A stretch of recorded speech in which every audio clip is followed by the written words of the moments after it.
Boa tarde a todos. Boa tarde. Muita alegria estar aqui com vocês. Esse sábado maravilhoso. Sábado de sol, né?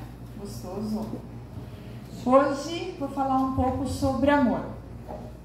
Jesus, ele fala o seguinte: amar ao próximo como a ti mesmo. Só que antes de falar do amor, né? Essa frase, amar ao próximo como a ti mesmo, eu vou ter que retornar lá no Evangelho de João. João Evangelista, lá no comecinho, lá no prólogo, quando ele fala o seguinte, olha só que maravilha, cadê, que João fala para nós, até chegar a esse momento que, aqui, Ministério do Precursor, ah não, tá no Lucas, tá, cadê o João? Vamos ver.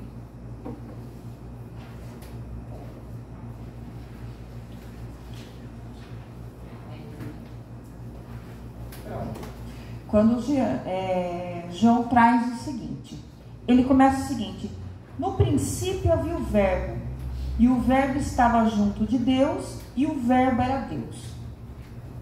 E aí ele vai discorrendo esse momento. Que verbo, né? Quem que é esse verbo? Quem que era esse verbo que depois ele narra e fala o seguinte, que ele estava preparando, né?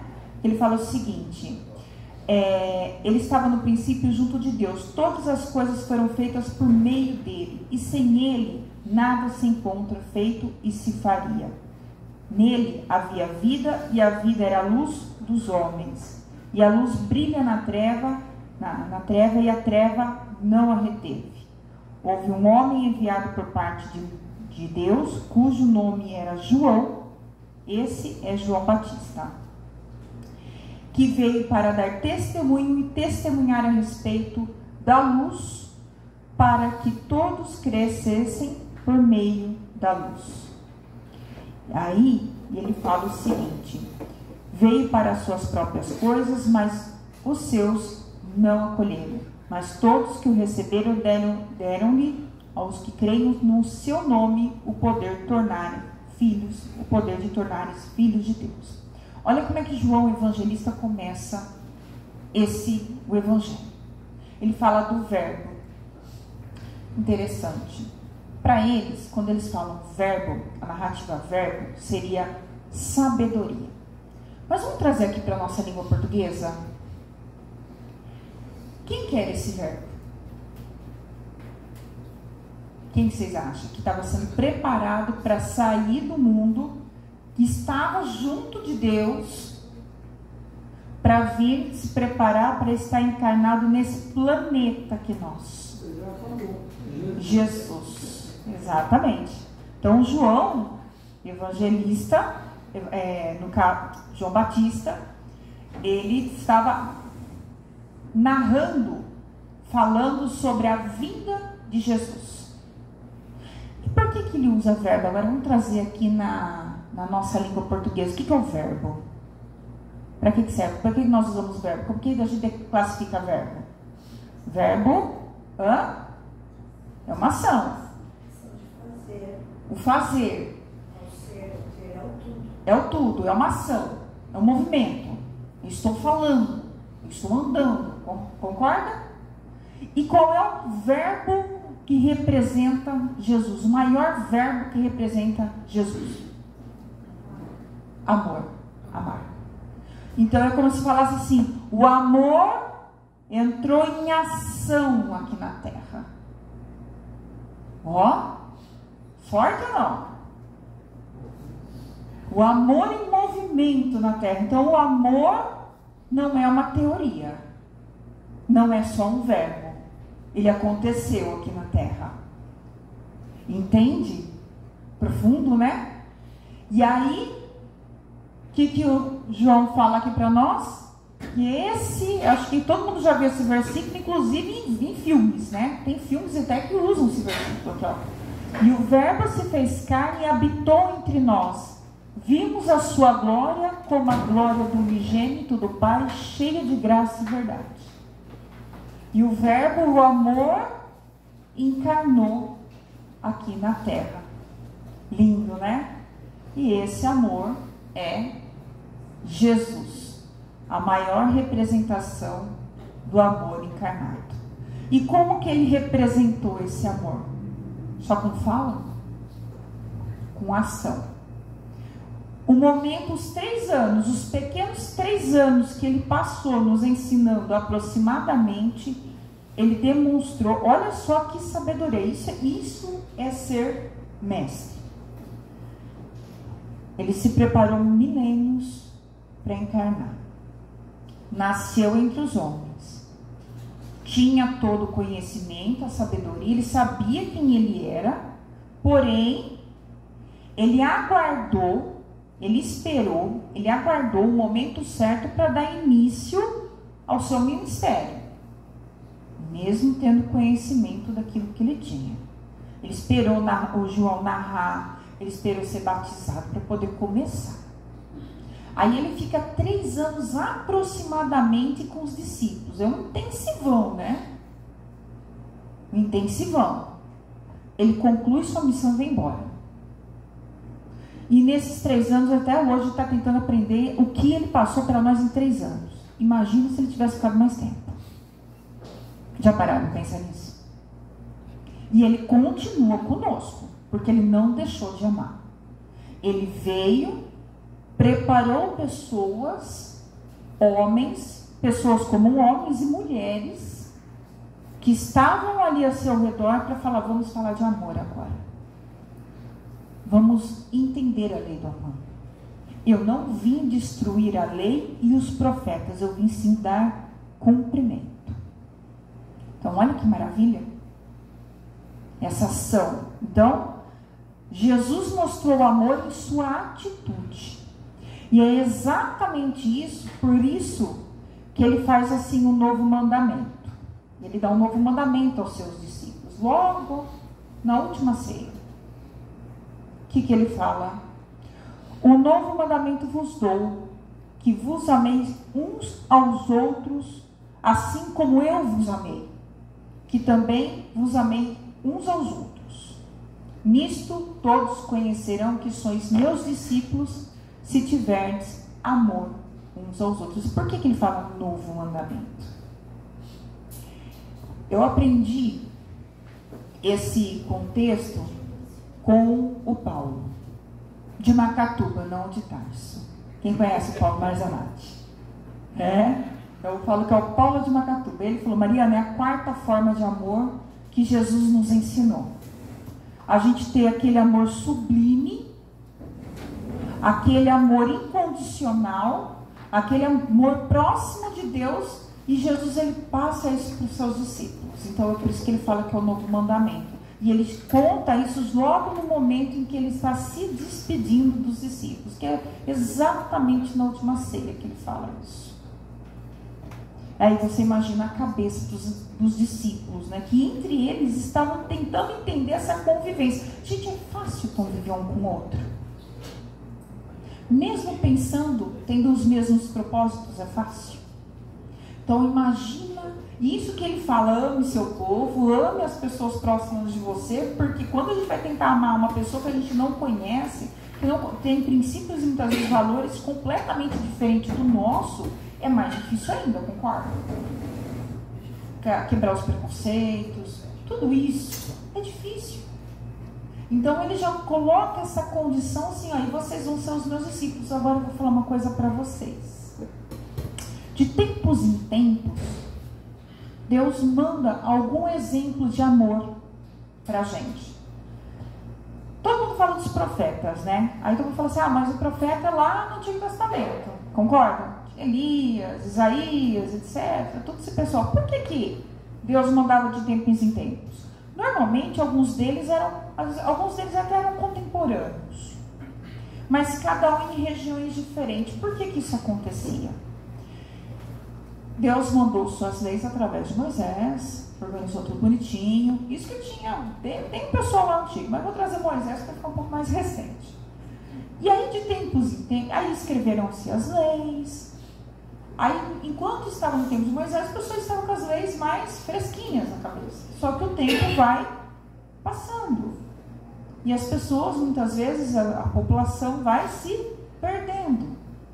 Então, logo, ia aparecendo, surgindo um ou outro profeta, para quê? Para relembrar o pessoal as leis de Deus. Jesus foi o último? Ou acabou tudo depois dos apóstolos? Não.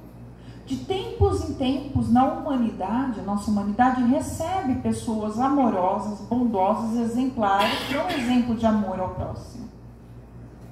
Recentemente, vou trazer aqui nível de Brasil, 3 pessoas amorosas que deram exemplo de amor e foram até contemporâneos. Nós tivemos Irmã Dulce, tivemos o Divaldo, tivemos Chico, aqui no Brasil. Isso de nomes que nós conhecemos. E os anônimos? E aqueles que fazem um trabalho maravilhoso e a gente não sabe o nome. Então, entende que a semente do amor, ela é jogada, ela é espalhada em vários lugares. Mas de tempos em tempos, alguém tem que ganhar esse destaque para a gente lembrar das leis antigas. O que eu Chico falava? Não era amor? O que Jesus ensinou? Amor. E as leis de Moisés? Também era amor. E eu vou provar como? Vou provar para vocês. Porque quando Jesus, que ele veio como apresentação de amor encarnado, e ele fala sobre esse amar ao próximo como a ti mesmo, quando ele fala, ele está nessa situação, ele está nessa circunstância, já é na última semana também, ele já estava prestes a ser crucificado. Então foi logo depois da sua entrada triunfal em Jerusalém. Então já era o período preparativo para a Páscoa. Nesses dias, os fariseus e saduceus queriam pegar Jesus de qualquer jeito. Tanto que, sabe aquela frase, daí a César, que é de César, a Deus, que é de Deus? Sabe-se esse momento? Esse momento? Eram eles tentando testar Jesus de todas as formas para pegá-lo em contradição, para poder denunciar. E quando alguns fariseus e saduceus chegam até Jesus, chegam até Jesus, e eles falam o seguinte, tá aqui.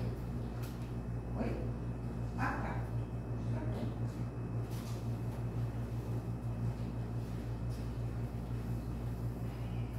Eles ficaram assim, os fariseus viram, porque assim, Jesus deu uma resposta lá, eles foram testados, e aí, que os saduceus fizeram a pergunta na questão do tributo a César, que eles ficaram em silêncio. Aí alguns fariseus chegaram para Jesus, nesse momento, e interrogou: mestre, qual é o grande mandamento da lei? Para ver se pega em contradição.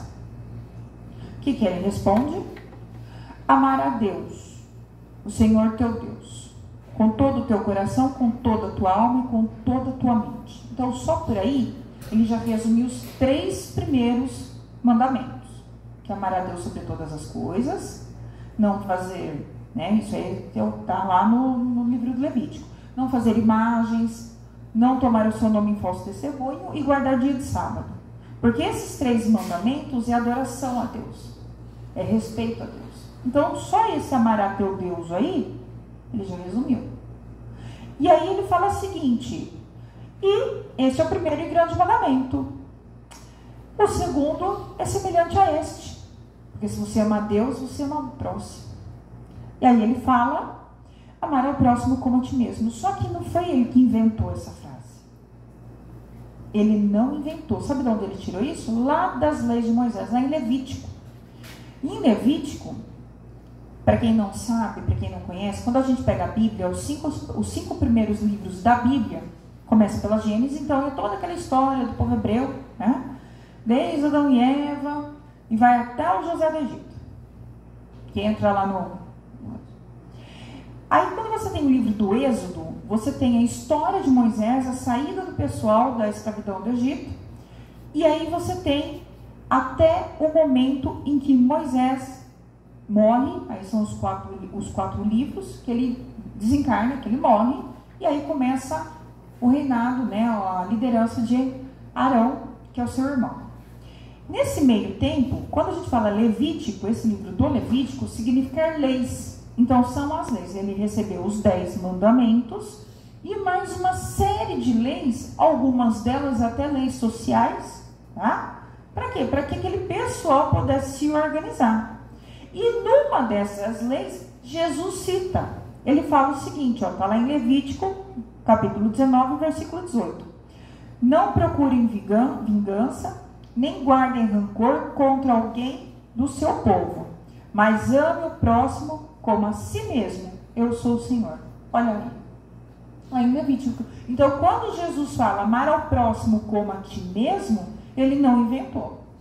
Ele fez dar cumprimento à lei e os profetas, como ele havia prometido. E aí você fala, tá, Mariana, mas que amor é esse? Vocês repararam o seguinte, olha como é que é a frase. Amar ao próximo como a ti mesmo. Ele não falou, ama a ti mesmo como você ama o próximo. Daria certo se essa frase fosse o contrário?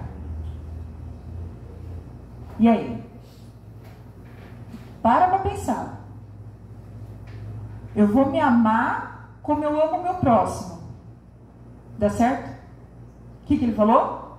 Amo o próximo como você se ama. O que ele está querendo mostrar aqui? Então aí nós temos 4 formas de amor aqui. Então, primeiro, amar a Deus. Aí depois vem Jesus, ele fala, amo uns aos outros como eu vos amei. Ó, o exemplo aqui. Só que dentro dessa frase, amar ao próximo como a ti mesmo, eu primeiro tenho que me amar, me conhecer, para depois poder amar o outro. Entende? Porque a frase não é o contrário. Imagina eu tentar amar todo mundo para depois me amar. Quando que eu vou me amar? Nunca é muito tempo, tá? Eu sei que muita gente pensou nisso. Mas nunca é muito tempo. É quase nunca. Que é difícil. É difícil, gente. Então, como é a proposta? O que é me amar? E aí vem a pergunta, o que é o amor? Para eu entender o que é me amar, para entender amar o que é o outro, né?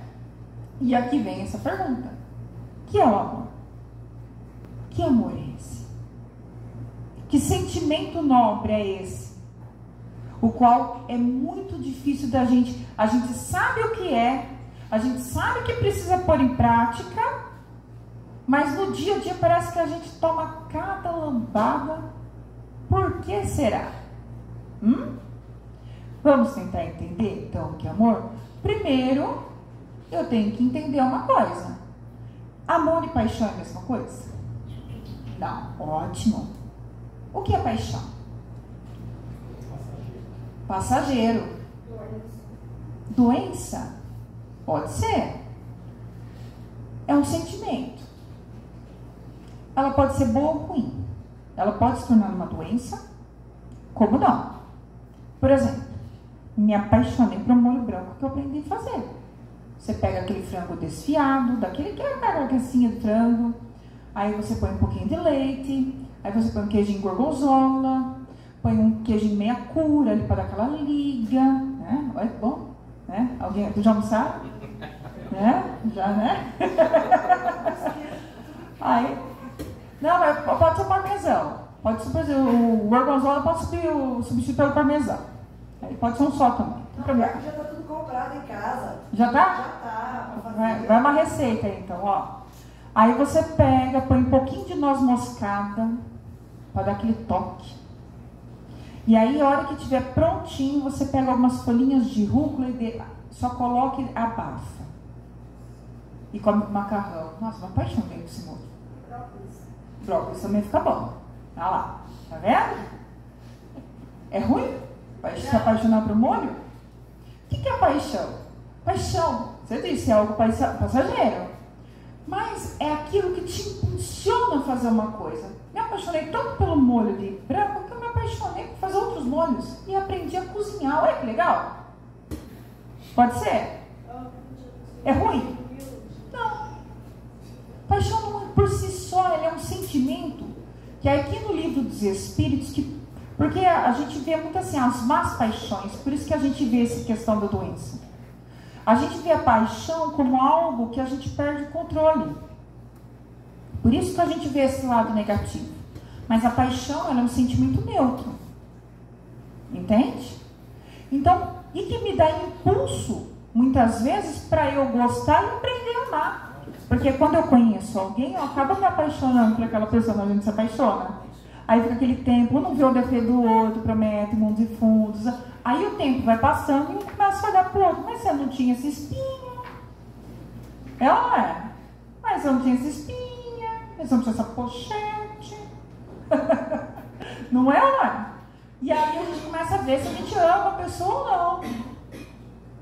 Então a paixão por si só, ela não é ruim. Mas o Kardec pergunta. Ele faz essa pergunta no Livro dos Espíritos. Por isso que eu trouxe ela. Como definir o limite das paixões, o limite em que as paixões deixam de ser boas ou más? Aí eles fazem uma analogia com o cavalo. A paixão é como um cavalo, útil quando você domina e perigoso quando você se deixa dominar. Aí vira doença que você tá. Então, quando a pessoa se deixa dominar pela paixão, eu começo a fazer todo dia aquele molho branco, macarrão, eu vou ficar doente. Apesar de ser apaixonado, mas eu posso ficar doente, concorda? Cuidar da família, vai comer só isso? Pensou? Não dá. Então a gente tem que ter um equilíbrio. Tá? E aí ele fala, ela se torna perniciosa a partir do momento em que ela começa a causar prejuízo para a gente e para outro. Tá bom? Então, se eu sei que é paixão, mas a paixão pode me impulsionar ao amor? Pode. Legal? Então, o que é o amor? Bom, eu já sei que amor e paixão não tem nada a ver uma coisa com a outra. O amor, ele é um conjunto de virtudes. Por isso que Jesus era completo. Ele tinha todas essas virtudes. E aí eu vou explicar para vocês como Aristóteles enxergava a virtude. Tá? Por que eu vou chegar na visão de Aristóteles? Ele enxergava a virtude como um conceito assim, de um conjunto de comportamentos equilibrados para que o ser humano pudesse alcançar a eudaimonia. Eudaimonia é felicidade. Mas essa série de comportamentos eram mais comportamentos sociais. Que também, se a gente seguir legalzinho, a gente consegue entender o que é a virtude transcendental, que é aquela virtude do amor. Então é como se fosse um caminho, tá? Como assim? A virtude, ela está entre a falta e o excesso. Por exemplo, vou trazer aqui uma virtude que muita gente confunde como algo ruim, pernicioso. Ambição. Aristóteles vê a ambição como uma virtude, não como algo pernicioso. O que é ambição? É aquilo que move o ser humano a se transformar, a fazer alguma coisa além. O excesso disso, da ambição, se torna ganância. Aí que eu falo, aquela fulano é ambicioso. Não, fulano é ganancioso. Esse é o excesso. Que aí é pernicioso, que aí causa mal. Porque a falta de ambição faz o quê? Que a pessoa fique acomodada, ela não evolua, ela não progrida. Ela fica ali no canto dela, ela não faz nada e fica olhando quem faz. Ainda fica falando que a vida dos outros é sorte. Entende? Então esse é um exemplo. São 11. Coragem. Coragem não é uma virtude. Todo mundo sabe que a coragem é uma virtude.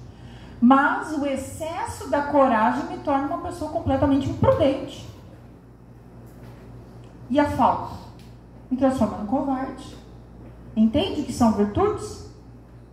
Só que no caso das virtudes do amor, ele traz aqui, ó. Eu trouxe algumas. Jesus era completo em todas. E aí quando a gente fala amar ao próximo, amar a ti mesmo, se eu fosse colocar uma escalinha, às vezes nós somos virtuosos com outra pessoa, mas não somos conosco. Às vezes eu tenho paciência com o outro, mas não tenho paciência comigo mesmo. Entenderam? Então, quando eu começo a ter paciência comigo, aí que se fala que a mudança é de dentro para fora. Porque quando eu começo a ter paciência comigo, que é uma das virtudes, ó, a primeira ali, eu começo a entender o que é ser paciente com o outro. E o excesso da paciência, acontece alguma coisa? Se eu sou paciente demais, eu sou uma pessoa praticamente parada. Espera tudo acontecer, não toma nenhuma atitude. Né? E a falta de paciência que me transforma? uma pessoa impaciente. Entende que a virtude ela entra dentro de um ponto de equilíbrio? E é testada, e nós somos testados todos os dias. Todos os dias nós somos testados. Uma virtude de cada vez. Então aí nós temos a paciência, a tolerância, o que mais aqui, ó? Benevolência. O que é benevolência? Benevolência é uma pessoa que tem boa vontade com o outro. Uma pessoa que procura ajudar o outro de coração aberto. Mas o excesso disso, o que faz? Faz você uma pessoa vítima de pessoas oportunistas. Ser uma pessoa extremamente boazinha, né? Até que não tem uma pessoa falando, a gente tem que ser boazinho demais. Não é que você tem que ser mal. A gente tem que começar a analisar se a pessoa não está abusando da nossa boa vontade. Fazendo com que a gente ultrapasse os nossos limites, nos prejudicando outros, para ajudar outra pessoa que se aproveita da situação. É diferente, entende? Então é o tal de colocar limite. Jesus curava todo mundo. Jesus também dava suas broncas, não dava? Ele passava os seus ensinamentos. Ele também dizia que seu sim tem que ser sim, o seu não tem que ser não. O sim tem que ser sim, o não tem que ser não. Está lá no Sermão do Monte, inclusive. Então, aprender a dar limites também é se amar. Tá? Mas sem ser mal educado, sem ser grosseiro, entende? Você fala, agora eu não posso. Às vezes a gente fala, tem coisa que fala assim, não, é o simples, falar agora não. Agora eu não posso. Agora nesse momento eu não posso te ajudar, mas assim que eu tiver eu posso te ajudar. E cumpre com aquilo que você prometeu. Pronto. Colocou limite. De uma forma sem ser grosseiro, sem ser mal educado. Bom? E aí, a benevolência, a boa vontade, incondicionalidade. Isso é a parte mais difícil, você ter o amor incondicional. Por isso que aí não entra Aristóteles, aí é algo mais transcendental, eu falo. Que é esse que é o amor que Jesus nos amou. Como que eu vou ser incondicional?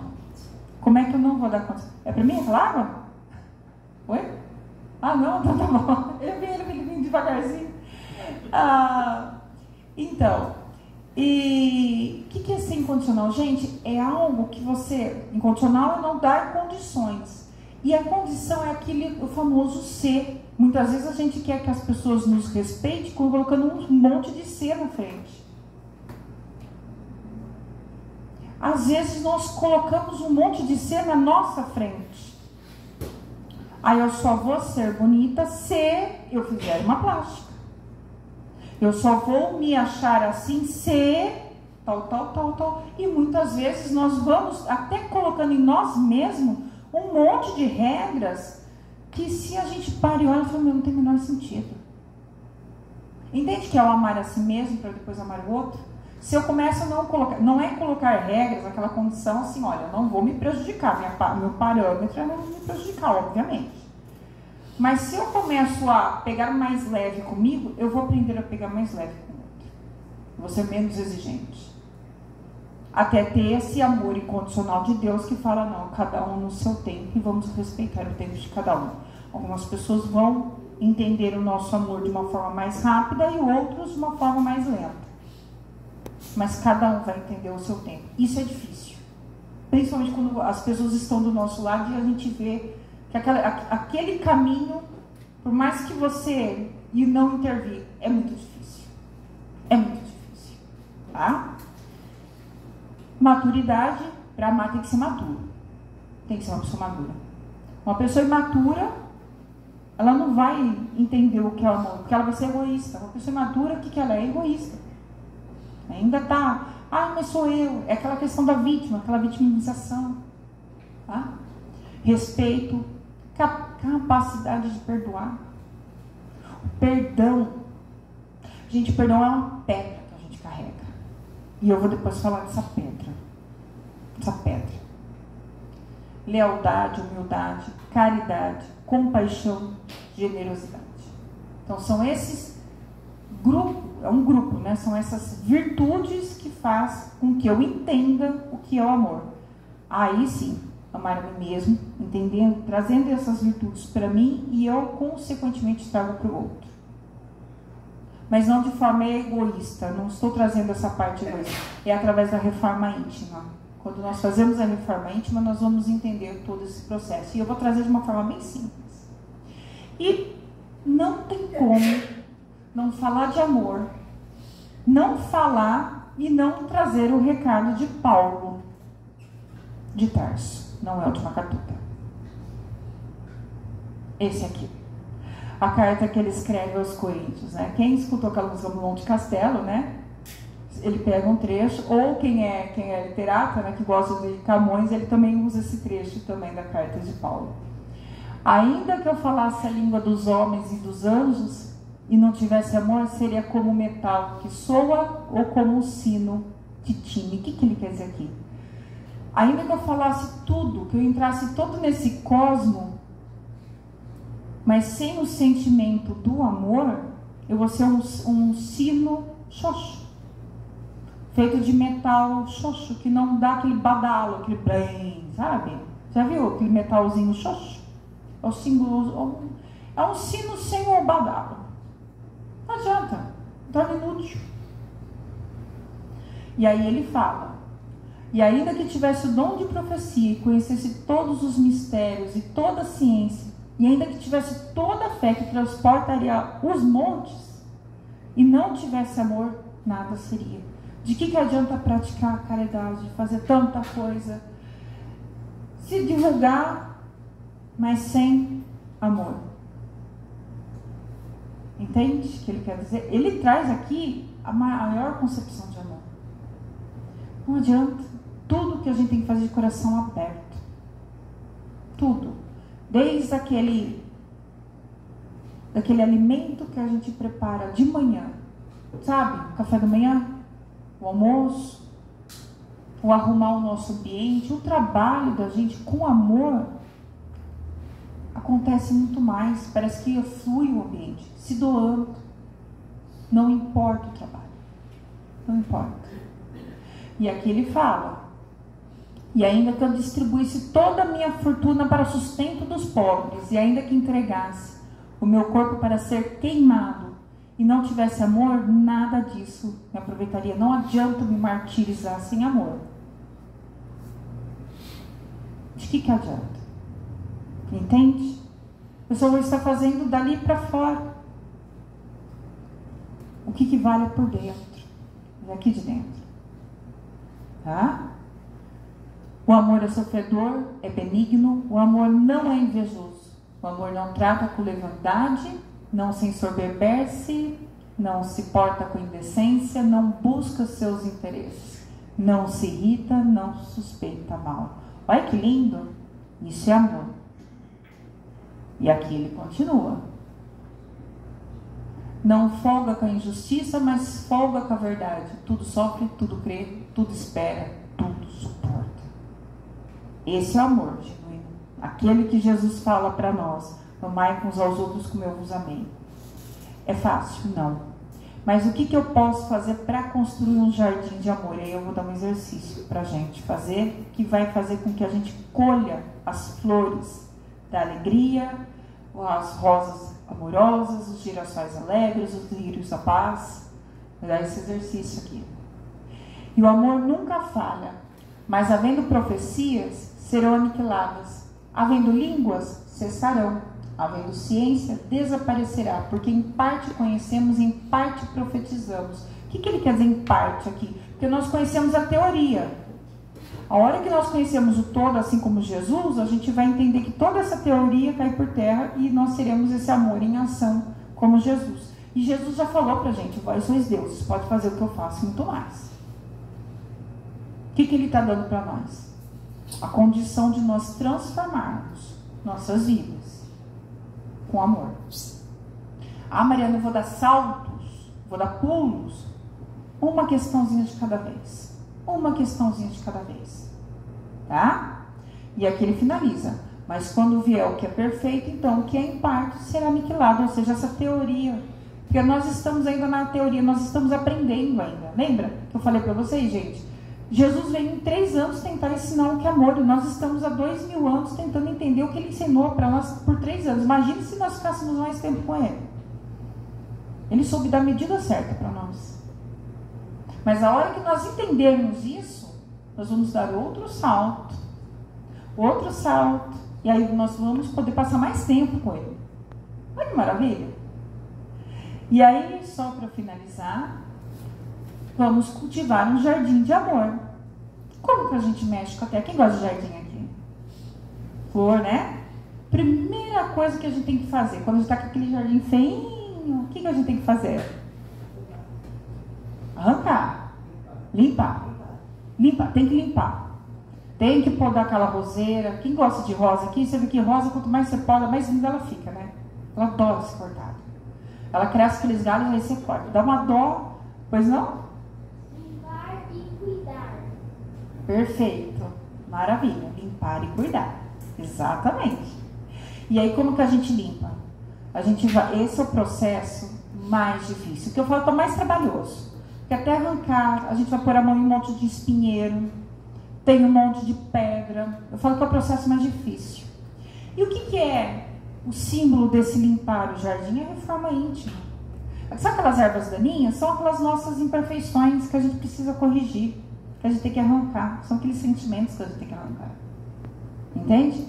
As pedras, as nossas mágoas são pedras que impedem que eu consiga cultivar o meu jardim. Como é que eu vou deixar uma terra fofinha, bonitinha, cheia de pedra? Como é que eu vou cultivar o amor sentindo ódio? Raiva de alguém? Entendeu? Então, o que eu tenho que imaginar? Aquela mágoa que eu tenho, transforma numa pedra. Mas pega uma pedra mesmo, um tijolo, faz de conta. Faz de conta aqui, ó. É uma pedra aqui, ó. Faz de conta que esse aqui é o tamanho da minha mágoa. A princípio, materializei isso aqui. A princípio, eu consigo carregar? Consigo. Fica uma hora, fica um dia, vai tomar banho, vai dormir carregando isso aqui. Vai chegar uma hora que eu não aguento mais olhar para isso aqui. Aí o que eu tenho vontade de fazer? Não é jogar na cabeça de quem me magoou. Porque está falando de amor. É igual do limão, não é para tacar o limão. Pega a pedra, coloca numa capelinha, monta uma capelinha, monta uma estrada, faça algo, se livra dela. Quando você se livra de um peso. Isso é perdão. Quando a gente trabalha a mágoa, isso é perdoar. É pegar aquela pedra que me incomoda e vai para a capelinha. Vai para um jardim, usa para outra coisa. Mas não carrega. Isso é perdão. Quando eu consigo fazer isso, eu consigo arrancar todas as pedras.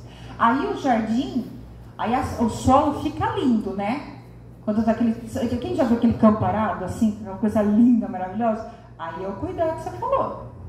Aí eu cuidar. O que a gente vai fazer com a terra bonitinha, adubadinha, com oração, né, com prece? Você vai semear. O que eu vou semear? Aquilo que eu quero colher. O que eu quero colher? Amor. Então eu vou aprender a amar. Mas amor parece ser um pouquinho difícil. Eu quero colher ser um pouco mais paciente. Vou plantar paciência. Sabe aquelas virtudes? É como se cada uma daquelas virtudes fosse uma semente. Não é mais fácil? É ou não é? É como se cada momentinho, eu tenho que ser mais tolerante, então eu vou semear tolerância. Eu quero que as pessoas sorriam para mim, então eu vou semear sorriso. Para cada coisa que eu quero colher, eu vou começar a semear. Só que quando a gente semeia, a gente acha que vai colher amanhã, né? É assim que funciona? Não. Aí você joga, aí você irriga, né? Porque depois que a gente semeia, a gente irriga. O que é irrigar? Irrigar é prece, né? Você ora para Deus, né? Ai, Deus, chove, né? E a semente vai ser lançada. Só que, infelizmente, alguns campos, algumas sementes não frutificam. Então, você tem que semear de novo. Então, eu tenho que fazer o quê? A manutenção. A manutenção. E a manutenção eu só posso fazer com prece, oração e ato da caridade. Isso é fazer a manutenção. Por quê? Porque se eu não cuido desse campo que eu estou trabalhando, aquelas ervas daninhas voltam. Aí é o que a gente fala que pisa na bola. Sabe aquelas pisadinhas na bola? Opa, tem uma erva daninha aqui, pisa na bola. Opa, tem uma erva daninha aqui, eu tenho que arrancar. Opa, ficou uma pedrinha de uma água aqui, deixa eu arrancar antes que ela cresce. Aí é a única situação que a pedra cresce. Né? A cara dele. Não, é só um sentido, é só um jeito de falar. A pedra não cresce, tá bom? Mas nesse caso, né, a mágoa vai crescer ainda como se essa pedra fosse crescendo, tá bom? E aí, eu vou fazendo a manutenção e começa a germinar. E aí, onde que jardim que nós vamos estar? Oh, que lindo, olha que jardim maravilhoso. Está com Jesus, né? Não é isso que a gente deseja? Não é ser um girassol de alegria, ser uma árvore frutífera e dar de comer e sombra para alguém? Podemos ser uma rosa de paixão, podemos ser um lírio da paz. O que mais? Que outra flor que representa um outro sentimento aqui? Uma violeta. Oi? Flor de maracujá. Flor de maracujá. Você pode até dar um fruto e acalmar as pessoas. Olha que legal. Olha que bacana. Linda a flor de maracujá. Linda. Tá vendo? Podemos ser. Esses exercícios são muito simples. A gente pode fazer até na nossa casa. Comece cultivando uma plantinha. Como se a gente estivesse cultivando um bom sentimento. Isso é um exercício. E aí, como Jesus sempre semeava a paz, ele sempre semeou a paz. Tanto que os primeiros cristãos, onde eles passavam, eles falavam que a paz do Mestre esteja. Então, eu deixo também semeando e terminando a apresentação, falando para vocês, semeando a primeira semente aqui, que a paz do Mestre Jesus esteja com todos nós, que assim seja, graças a Deus. Você faz a prece para nós, né? Faço. Vamos todo mundo serenar os nossos corações, agradecer a Deus, ao nosso Mestre Jesus e a equipe espiritual que está aqui reunida, para que a gente aproveite esse sábado iluminado, para que a gente possa retornar aos lares com essas bênçãos. Pai nosso que estais no céu, santificado seja o vosso nome, venha a nós o vosso reino, seja feita a sua vontade, assim na terra como no céu. O pão nosso de cada dia nos dai hoje, perdoai as nossas ofensas, assim como nós perdoamos a quem nos tem ofendido. Não deixeis cair em tentação, mas livrai-nos do mal.